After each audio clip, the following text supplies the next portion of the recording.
بسم اللہ الرحمن الرحیم۔ معزز ناظرین کرام، السلام علیکم۔ ناظرین، آج کی ویڈیو میں ہم آپ کو حضرت موسیٰ علیہ السلام اور ایک حسین و جمیل زانیہ عورت کا ایمان افروز واقعہ سنائیں گے، جسے سننے کے بعد آپ کا ایمان بھی تازہ ہو جائے گا۔ اس لیے آپ سے ریکویسٹ ہے کہ ویڈیو کو آخر تک ضرور دیکھیں۔ ناظرین، شہر بابل میں ایک خوبصورت بدکار عورت رہتی تھی۔ وہ ایسی حسین و جمیل تھی کہ دوسرے شہروں سے بھی لوگ اس کے لیے آیا کرتے تھے۔ ایک دن موت کا فرشتہ آیا اور اس کی روح قبض کر لی گئی۔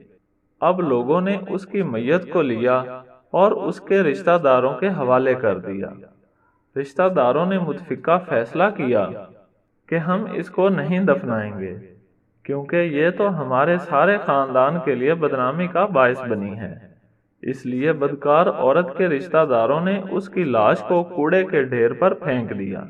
حضرت موسیٰ علیہ السلام کو یہ شرف حاصل تھا کہ آپ علیہ السلام اللہ پاک سے کلام کرنے کوہ طور پر جایا کرتے تھے۔ اس بار جب آپ علیہ السلام کوہ طور پر تشریف لے گئے تو اللہ تعالیٰ نے فرمایا، اے میرے دوست، ہم سب باتیں بعد میں کریں گے، پہلے جاؤ فلاں جگہ۔ کوڑے کے ڈھیر میں ایک خاتون کی لاش پڑی ہوگی، اس خاتون کی لاش کو غسل دے کر خوشبو لگاؤ اور اسے بڑی عزت و احترام کے ساتھ دفنا دو۔ حضرت موسیٰ علیہ السلام اللہ تعالیٰ کے حکم کی تعمیل کرنے کے لیے کوہ طور سے شہر بابل آئے۔ حضرت موسیٰ علیہ السلام کافی دیر اس لاش کو تلاش کرتے رہے۔ آخر کار ایک کوڑے کے ڈھیر میں وہ لاش مل ہی گئی۔ 4 کتے اس لاش کی حفاظت میں بیٹھے ہوئے ہیں کہ کوئی بھی مردار پرندہ اس لاش کو کوئی نقصان نہ پہنچائے۔ جب حضرت موسیٰ علیہ السلام اس لاش کے پاس گئے تو وہ 4 کتے وہاں سے غائب ہو گئے، یعنی وہاں سے بھاگ گئے۔ حضرت موسیٰ علیہ السلام اس عورت کے گھر والوں کے پاس گئے۔ آپ علیہ السلام نے ان کے گھر والوں کو کہا کہ کوڑے میں تمہاری فلاں لڑکی کی لاش پڑی ہوئی ہے، آپ گھر والے میرے ساتھ مل کر اس عورت کو غسل دے کر دفنانے میں میری مدد کرو۔ اس عورت کے گھر والوں نے کہا کہ ہم آپ کی اس کام میں مدد نہیں کر سکتے، کیونکہ وہ عورت بدکار تھی، زناکار تھی، اپنے ماں باپ کی نافرمان تھی، اس لیے ہم کوئی بھی آپ کی مدد نہیں کر سکتے۔ اس کے گھر والوں نے حضرت موسیٰ علیہ السلام کے ساتھ جانے سے صاف صاف انکار کر دیا، یہاں تک کہ حضرت موسیٰ علیہ السلام کا ساتھ دینے اس علاقے سے کوئی بھی نہ آیا۔ شہر والوں کی صورتحال دیکھ کر حضرت موسیٰ علیہ السلام اپنے بھائی ہارون کے پاس گئے کہ اللہ تعالیٰ کا حکم ہے کہ اس لاش کو غسل دے کر دفنا دو۔ حضرت ہارون علیہ السلام نے اپنے بھائی کے ساتھ اس عورت کی لاش کو اٹھا کر گھر لے آئے۔ جب اس میت کو غسل دینے کی باری آئی تو کسی نے بھی اس کو غسل دینے کی حامی نہ بھری۔ آخرکار حضرت موسیٰ علیہ السلام اپنے گھر کی عورتوں کو لے کر آئے، جنہوں نے اس بدکار عورت کو غسل دیا۔ اس کو قبرستان میں دفن کر دیا گیا۔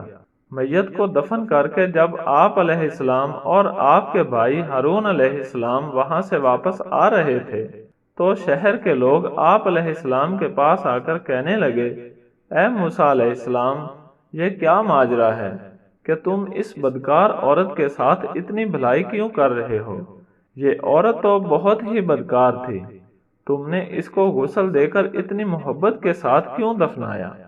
ان لوگوں کی باتیں سن کر حضرت موسیٰ علیہ السلام نے کچھ نہیں کہا۔ آپ علیہ السلام خاموش رہے۔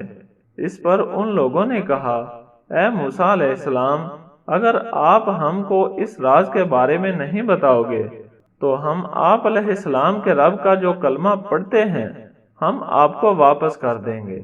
اس پر حضرت موسیٰ علیہ السلام نے فرمایا کہ مجھے خود نہیں پتا، بلکہ مجھے تو خدا کا حکم ہوا تھا، میں نے اللہ تعالیٰ کے حکم کے مطابق اس عورت کو دفنایا ہے۔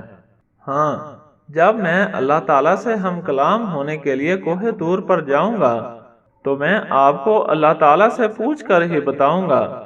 اس پر حضرت موسیٰ علیہ السلام اور آپ کے بھائی حضرت ہارون علیہ السلام کو لوگوں نے جانے دیا۔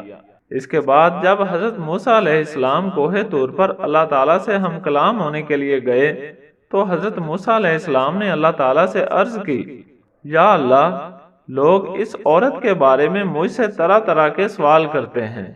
لوگوں کے سوالات کا میرے پاس کوئی جواب نہیں ہے۔ لوگوں کا کہنا ہے کہ میں نے اس عورت کو اتنی عزت کے ساتھ کیوں دفن کیا ہے۔ اس پر اللہ تعالیٰ نے فرمایا، اے موسیٰ علیہ السلام، لوگوں کی بات سچ ہے، یہ عورت واقعی بدکار اور زناکار تھی۔ اس نے ساری زندگی ہی بدکاری کی ہے۔ ایک دن اس کا گزر ایک ایسی جگہ سے ہوا کہ اس کی نظر ایک کتے پر پڑی۔ وہ کتا پیاس کی شدت سے مر رہا تھا۔ اس عورت نے سر سے اپنا دوپٹہ اتارا، اس کو کنویں میں ڈالا جس سے وہ کپڑا گیلا ہو گیا۔ پھر اس نے اس گیلے کپڑے کو کتے کے منہ میں نچوڑ دیا تھا، جس کی وجہ سے اس کتے کی پیاس بجھ گئی۔ مجھے اس عورت کی یہ نیکی بہت ہی پسند آئی۔ میں نے اس کے پچھلے سارے گناہوں کو معاف کرتے ہوئے ملک الموت کو حکم دیا کہ زمین پر جاؤ اور فلاں عورت کی روح کو قبض کر لو تاکہ وہ مزید کوئی گناہ نہ کر سکے۔ فرشتے نے میرے حکم کے مطابق اس کی روح قبض کر لی۔ تو مسلمان بھائیوں، آپ نے دیکھا کہ اللہ تعالیٰ کی قدرت گناہ گار سے گناہ گار انسان کو بھی بخشنے کے لیے کئی طرح کے بہانے تلاش کرتی ہے۔